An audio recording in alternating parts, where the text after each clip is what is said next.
Today we are talking about rule number 2 that is from your 17 Laws of Leadership in the back of the leadership book.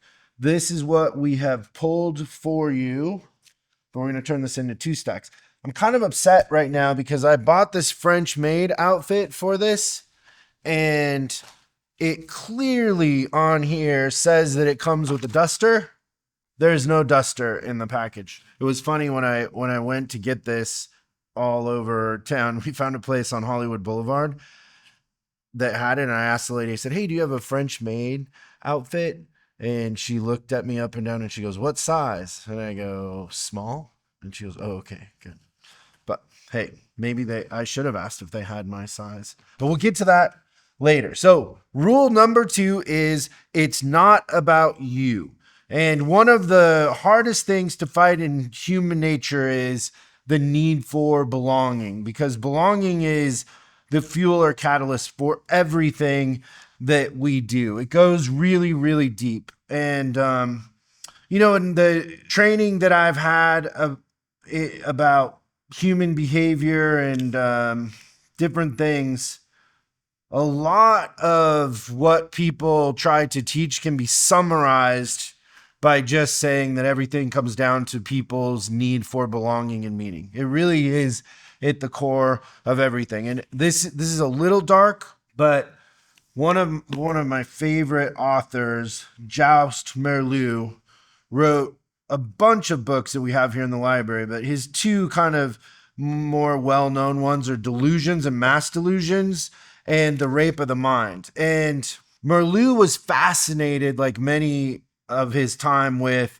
how the Nazis could get people to overlook what they were doing to the Jews in a sense, and how the Holocaust happened. But there's something here in Rape of the Mind that really shows, and once again, this is dark, but it's very relevant, in that we really at our core need belonging. He does say in here at one point that the people that were in the camps that survived and didn't go crazy were the ones that had somebody at home to think about and survive for. That if they had a loved one or they were close to their family, more than not, they would endure the mental torture. But he does say in here, the experiences from the concentration camps give us some indication of how far this passive submission to the enemy can go. Because the deep-seated human need for affection, many prisoners lived only for one thing: a friendly word from their guards. Each time it came, it fortified the delusion of grace and acceptance.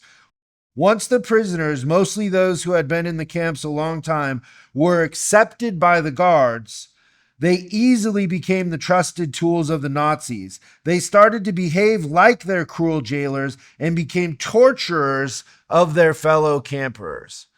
So just in the need to belong, they would turn on their own people to please their jailers. Is nuts. And so rule number 2 is it's not about you. And that's a really hard thing. It's easy to understand in concept, but it's hard to apply as a leader in the everyday world. And it feels good to belong. It feels good to have the approval of others. It feels safe in a lot of ways.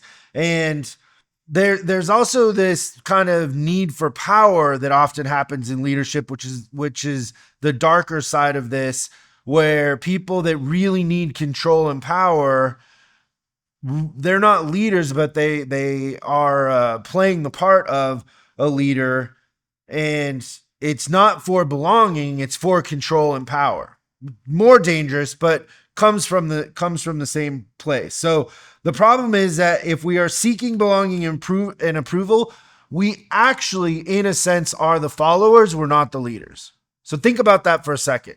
If we're seeking the approval of others, then the approval of others is what's controlling us, and we no longer are leaders. And that's what we're going to talk about. We're also going to talk about this thing called servant leadership. It's a popular style of leading. A lot of people reference, I'm just trying to be a servant leader. There's tons of videos online of people talking about servant leadership. I won't call anybody out by name, but there's actually like people that they start crying when they're talking about the subject. Like they're so superior and they're serving of their people. But I'm going to tell you how that's a catch-20. It's not real whatsoever, and it makes the person feel good, but it's not an effective form of leadership at all. At best, it's a kinky fantasy. There's going to be a lot of kink in this one today because that's really what it is it's a kinky role play, but not realistic when it comes to true leadership and creating followerships in others. So that's what we're going to do today. It's going to be a lot of fun. And I think we should start with Daddy. You guys know who Daddy is? Marcel Duchamp is Daddy. So Marcel Duchamp emphasized in some of his theories that when it comes to art and an artist isn't complete without the spectator. So the spectator plays a specific role in the art, because if art isn't viewed and engaged with the spectator, it really doesn't exist in a sense. Marcel famously, in the creative act, he said, "It's not performed by the artist alone. The spectator brings the work in contact with the external world by deciphering and interpreting its inner qualifications, and thus adds his contribution to the creative act." So the viewer makes the artist exist in a sense, right? And then the viewer's point of view or interaction with the art affects the artist in many ways.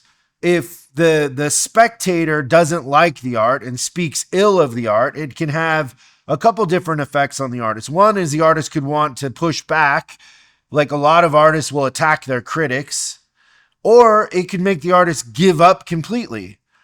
On the other side, if the spectator engaging with the art is so enthusiastic about it and thinks the artist is a god and bigger, than just being a mere mortal, like they aggrandize him or her in a sense, that can go to the artist's head and they can become ineffective in that way. And then also you could have an artist that just tries to please the audience all the time and never actually creates good work, right? Same thing with leadership. Is leadership only exists with a follower. You're not a leader without followers, and how you interact with the followers and how they react to what you're doing is the outcome of how effective you are as a leader. It's very, very similar. It's not a individual sport. It's a team sport in a lot of ways. And you got to kind of keep that in mind. Is the follower has a vote. The spectator has an opinion of the art and can choose to buy the art, criticize the art, whatever it is. It's very similar. Just a side note for everybody. That quote by Marcel Duchamp is the title of Rick Rubin's book, The Creative Act. This is a famous lecture that Duchamp gave in Texas, and it's on YouTube. You can find it, The Creative Act, Marcel Duchamp. It's a great little talk that he does about that, but this is a signed copy, one of 1,000 from Rick Rubin, but Rick Rubin is paying a tribute to Duchamp there with his title. So I want you to think about it that way. Like, you're not a leader without followers, and you're also not a leader without a mission. You need a mission. You got to be going after something. There's no leadership or forward motion unless you are. We're going to break that kind of down into 4 strategic parts, or we'll call them strategic points today. So let's get started. The first one is